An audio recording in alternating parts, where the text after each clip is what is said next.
Call number এক থাকে, accession number মানে তার লাইব্রেরিতে ঢোকার নাম্বার, মানে ক্রমিক নাম্বার। আমরা স্কুলে পড়েছি না রোল নাম্বার, ঠিক তার সঙ্গে সিমিলার। যে অর্ডার অনুযায়ী যে সিকোয়েন্সে ওই পার্টিকুলার বইটা লাইব্রেরিতে ঢুকবে সেই সিকোয়েন্স নাম্বারটা যখন লেখা হচ্ছে তখন তাকে অ্যাক্সেশন নাম্বার বলছে। সেটাই যখন অ্যাক্সেশন রেজিস্টার, এটার সঙ্গেই অ্যাক্সেশন রেজিস্টার থেকে সেই অ্যাক্সেশন রেজিস্টারে উঠে যায়, সে অ্যাক্সেশন রেজিস্টারে উঠে যাবে। তাহলে বক্তব্যটা হচ্ছে আমাদের এইখানে যে আমরা সাধারণত এই দুটো আমরা লাইব্রেরি ক্যাটালগ কার্ডে রাখবো, এটা আমি তোমাদের জানিয়ে দিলাম। এটাই হচ্ছে দুটো আলাদা আলাদা তোমার নাম্বার। বোঝা গেল? ম্যাম একটা কোশ্চেন আছে। বলো বলো বলো বলো। বলছিলাম যখন আমাদের এক্সামে দেওয়া হবে মানে সলভ করার জন্য, তখন কি কল নাম্বার আর বুক নাম্বার গুলো আমাদের কি কি ইনপুট দিতে হবে? জেনারেলি যেরকম যেরকম হয়, অ্যাক্সেশন নাম্বার লিখে দেওয়া থাকে, কল নাম্বার বলে দেওয়া থাকবে। আবার যদি চেন ইন্ডেক্সিং হয়, ধরুন কোলন ক্লাসিফিকেশনের, তখন আবার তোমাকে নিজেকে তৈরি করে নিতে হবে। ওটাই চেন ইন্ডেক্সিং এর একটা পার্ট। আচ্ছা, ওকে, থ্যাংক ইউ। এবার আমি এগিয়ে যাচ্ছি। হ্যাঁ, ও সময় কমে আসছে। হ্যাঁ বলো, কে কি বলছো? হ্যাঁ ম্যাম, ওই অ্যাক্সেশন নাম্বারটা কোথায় মানে বসাবো সেটা একবার একটু বলে দিন। যে পিজিএন হোলটা আছে, পিজিএন হোলটা যেটা রয়েছে, যেটা আমি তোমাদের দেখালাম, এই যে এই পিজিএন হোলটা দেখালাম তো,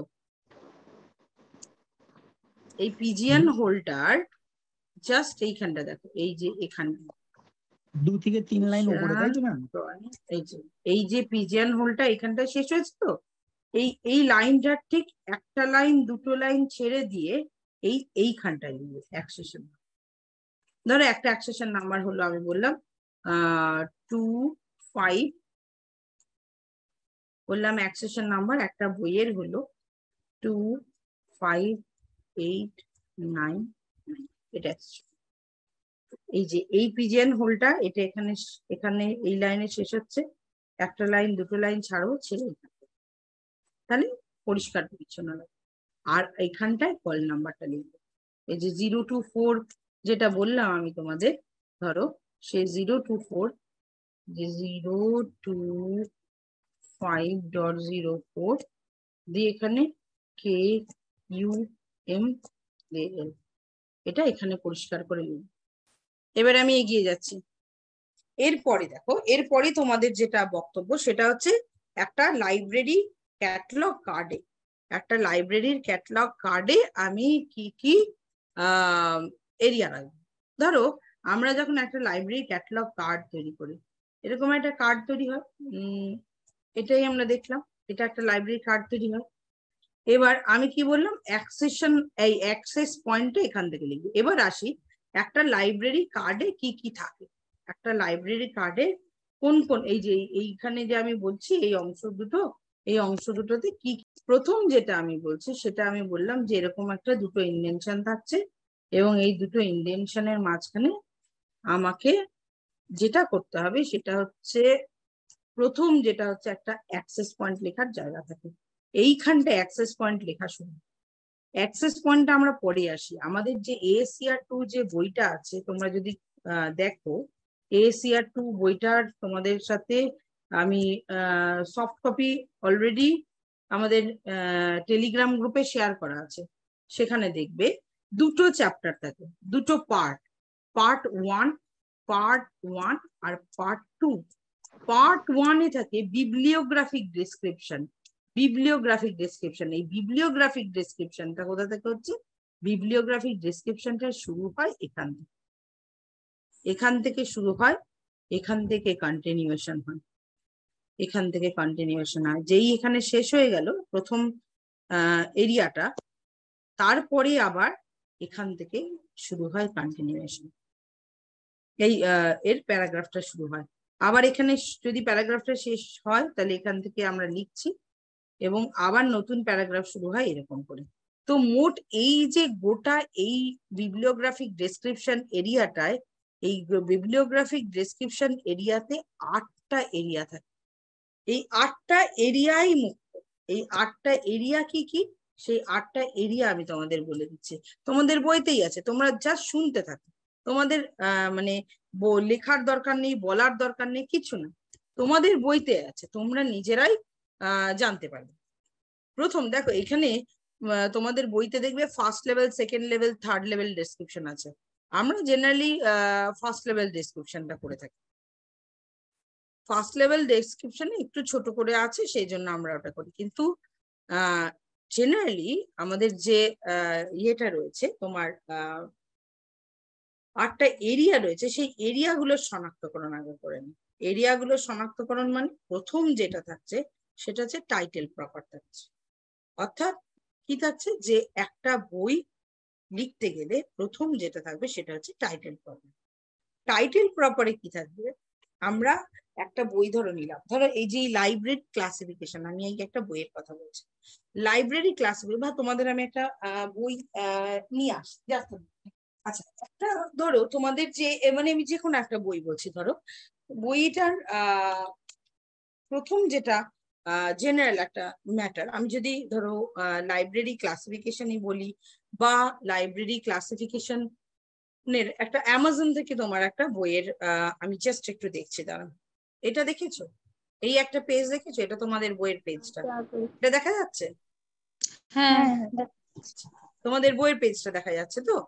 আর অন দা সেম ওয়ে তোমরা এই পেজটা দেখো, দেখো এটা একটা বই, ঠিক আছে, এটা একটা বই। বইটার নাম কি, intellectual property rights and copyright law. এটা একটা বই, যার লেখককে সঞ্জয় সেহগাল, আর তার পাবলিশারকে Global India publication private limited, new Delhi, তার পাবলিকেশন প্লেস। এটা দেখতে পাচ্ছ তো? হ্যাঁ দেখতে পাচ্ছি ম্যাম। হ্যাঁ ম্যাম দেখতে পাচ্ছি। এই যে বইটা রয়েছে, এই বইটাই এরকম ধরো এইরকম ধরনের বইয়ের কভার পেজই তোমরা দেখতে পাবে, এরকম বইয়ের কভার পেজই তোমরা দেখতে পাচ্ছ। আর এইটারই পাতা উল্টালে টাইটেল পেজটা দেখতে পাবে। Title page is the chief source of information for the cataloguing. Title পেজটাই chief source of the information, অর্থাৎ ওই টাইটেল পেজ থেকে বইটা উল্টালেই প্রথম যে পেজটা পাওয়া যায়, সেই পেজটা থেকেই আমরা ইনফরমেশন পেয়ে থাকি। That is called chief source of information. এখানে দেখো প্রোডাক্ট ডিটেল দেওয়া আছে, পাবলিশারের নাম কি, কোন ল্যাঙ্গুয়েজে হচ্ছে, হার্ড কভার, কতগুলো পেজেস দেখতে পাচ্ছ, 663 পেজেস, ISBN 10 আর 13 দুটো আলাদা আলাদা, আইটেমের ওয়েট কত, ভিডিও আছে কিনা, এনি ইনফরমেশন, আদার ইনফরমেশন এখানে লেখা আছে। এটা তো একটা পেজ থেকে আমি পাচ্ছি, এটা একটা শপিং পেজ থেকে আমি পাচ্ছি, একটা ওয়েবসাইট থেকে পাচ্ছি। এবার এই ধরনের ইনফরমেশনই তো বইয়েতে থাকে। এবার বইয়ের মধ্যে ধরো আমি যখন তোমাদের এই যে তোমাদের বইয়ের যে অংশটাকে আমি বের করেছি, দেখো হোয়াট ইজ টাইটেল প্রপার, এইখানটায় থাকছে এই 8টা এরিয়া কোনটা কোনটা। প্রথম যে এরিয়াটা থাকে, এই যে এই কার্ডটা, তোমাদের যে কার্ডটা দেখিয়েছি, সেই কার্ডটায় call number, accession number, PGN হল হয়েছে। প্রথম এই অংশটাকে কি বলছি, এই অংশটা হচ্ছে তোমার অ্যাক্সেস পয়েন্ট। এই যে এই অংশটাকে আমি অ্যাক্সেস পয়েন্ট বলে বলছি, এটাকে অ্যাক্সেস পয়েন্ট। অ্যাক্সেস পয়েন্ট মানে কি, যে নাম ধরে আমরা খুঁজব, একটা বইকে জেনারেলি তার অথরের নাম ধরেই ডিস্টিংগুইশ করা যায়, সেই নাম ধরেই খুঁজছে। টাইটেল প্রপার, এইটা নাম্বার 1, টাইটেল প্রপার। তার সাথে দেখো এই পাংচুয়েশন গুলো very important. Title proper equal to parallel title, মানে এরকম হয় অনেক সময় দেখবে যে ইন্টেলেকচুয়াল প্রপার্টি রাইট দিয়ে তার নিচে হয়তো রইলো যে এটাকে তোমার এটাই যদি আমরা ধরো এর আরেকটা মানে ধরো তো আমরা ট্রান্সলেটেড বই দেখি, ট্রান্সলেটেড বইয়ের ক্ষেত্রে এটা হতে পারে যে আমরা যে আমাদের অধিকার সত্ত্ব রয়েছে সেই বিষয় নিয়ে আমরা আলোচনা করছি, কপিরাইটেড ইস্যু, অধিকার সত্ত্ব ইত্যাদি নিয়ে কথা বলছি, সেটা একটা প্রপার প্যারালাল টাইটেল হতে পারে। আরেকটা হচ্ছে আদার টাইটেল। আদার টাইটেল হচ্ছে সাবসিকুয়েন্ট টাইটেল। আদার টাইটেল হচ্ছে সাবসিকুয়েন্ট টাইটেল, যদি অন্য কিছু থাকে, মানে ধরো লেখা রইলো study of the Indian intellectual property act, এইরকম যদি থাকে, অর্থাৎ একটা টাইটেলের সঙ্গে লেজুর যদি আর কিছু থাকে, মানে ওই টাইটেলটাকে ডেসক্রাইব করছে এমন কিছু, তখন আমরা এই আদার টাইটেলে লিখবো কোলন দিয়ে। সবসময় মনে রাখবে যে ফিল্ডটা আমরা লিখবো তার আগের পাংচুয়েশনটা ব্যবহার করবো, যে ফিল্ডটা আমরা লিখবো তার ঠিক আগের পাংচুয়েশনটা ব্যবহার করব। যদি দেখি যে কোনো একটা টাইটেলের ট্রান্সলেটেড ফর্ম রয়েছে, সেটা প্যারালাল টাইটেল, তার আগে ইকুয়াল সাইন হবে। আর যদি দেখি টাইটেল প্রপারকে ইলাস্ট্রেট করছে বা ইলাবোরেট করছে বা তাকে ব্যাখ্যা করছে কোনো শব্দবন্ধ, তখন আমরা সেটা আদার টাইটেল বা সাবসিকুয়েন্ট টাইটেল বলবো, তার আগে কোলন হবে।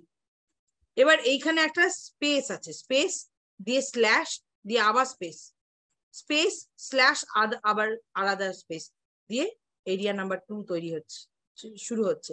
এরিয়া নাম্বার 2 তে কি আছে? স্টেটমেন্ট অফ রেসপন্সিবিলিটি, মানে ওই বইটায় যে যে শব্দবন্ধ গুলো রয়েছে, যা বলা রয়েছে, তার জন্য who is the responsible one, সেই রেসপন্সিবল পার্সনের জন্য বলা হচ্ছে the author, who is the content writer, he or she might be the first responsible person to give his or her statement.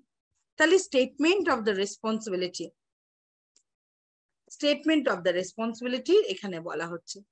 এরপরে দেখবে স্টেটমেন্ট অফ রেসপন্সিবিলিটির পরে এই যে একটা স্টপ দেয়া আছে, হাইফেন, আবার একটা, প্রথমে একটা স্পেস, দেন স্টপ, দেন হাইফেন দিয়ে আবার স্পেস দিয়ে শুরু হচ্ছে এডিশন, অর্থাৎ কোন এডিশনটা রয়েছে, কোন এডিশনটা, এই বইটার ফার্স্ট এডিশন, কোনো বইয়েরই ফার্স্ট এডিশন হলে আমরা লিখবো না, সেকেন্ড এডিশন থেকে লিখবো। আর সেকেন্ড এডিশন লেখার ইয়ে দিয়ে দিয়েছে, অ্যাব্রিভিয়েশন এর ফর্মে লিখতে হবে, যেমন সেকেন্ড দিয়ে ইডি ডট,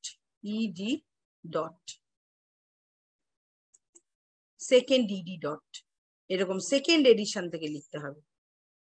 এবং এর যদি আবার এডিটর থাকে, তাহলে statement of responsibility relating to edition, কোন একটা বইয়ের যদি অথার থাকছে, তাহলে তার টাইটেল প্রপার, অথার দিলাম, তারপর এডিশনের স্টেটমেন্ট, যেটা থাকবে না সেটা লিখবো না, তাহলে তার আগের পাংচুয়েশনটাও দেবো না, যেটা থাকবে সেটা লিখবো, তার আগের পাংচুয়েশনটা দেবো, এটা যেন সবসময় মাথায় রাখে।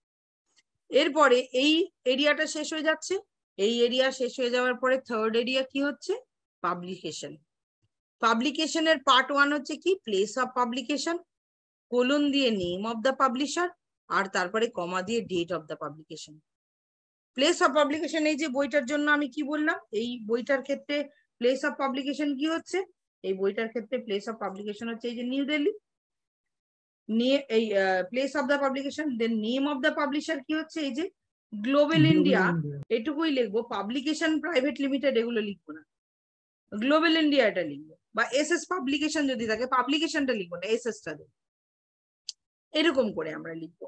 তাহলে এই জায়গাগুলো আমাদের কাছে দেখবে তোমরা তোমাদের এই বইগুলোর মধ্যে পাবে। আর যে ডেটে পাবলিশড হয়েছে, এই যে দেখো এখানে লেখা নেই, অ্যাকচুয়ালি এটা টাইটেল, এটা তো হার্ড কভারের ফার্স্ট পেজ, এটা এখানে নয়, তোমরা দেখবে যে 2011, এই যে এখানে দেখো 2011 পাবলিকেশন ডেট। তাহলে আমরা কি করব না, আমরা এইখানটায় প্লেস অফ পাবলিকেশনটা আমরা এইভাবে লিখছি, এই যে প্রথমে থাকছে প্লেস অফ পাবলিকেশন, তারপরেই আমার যেটা থাকছে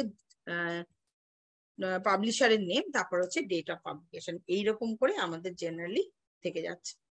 আমাদের যে লেখাটা দেখো এখানে, তাহলে প্লেস, ডেট অ্যান্ড এটা হলো, তাহলে এই তিনটে নিয়ে দেখো একটা প্যারাগ্রাফ, এই তিনটে নিয়ে কি হলো? একটা প্যারাগ্রাফ কমপ্লিট হয়ে গেল। এবার শুরু হয়েছিল কি? সেকেন্ড ইন্টেনশন থেকে, এইটা এখানে টাইটেলটা আছে, অ্যাকচুয়ালি শুরু হবে এখান থেকে, এই ফার্স্ট ইন্টেনশন হলো, কন্টিনিউশন হচ্ছে ফার্স্ট ইন্টেনশন থেকে, এখানে স্টপ হয়ে গেল, শেষ, এই এরিয়াটা মানে এইখানের এই প্রথম প্যারাগ্রাফটা শেষ হয়ে গেল।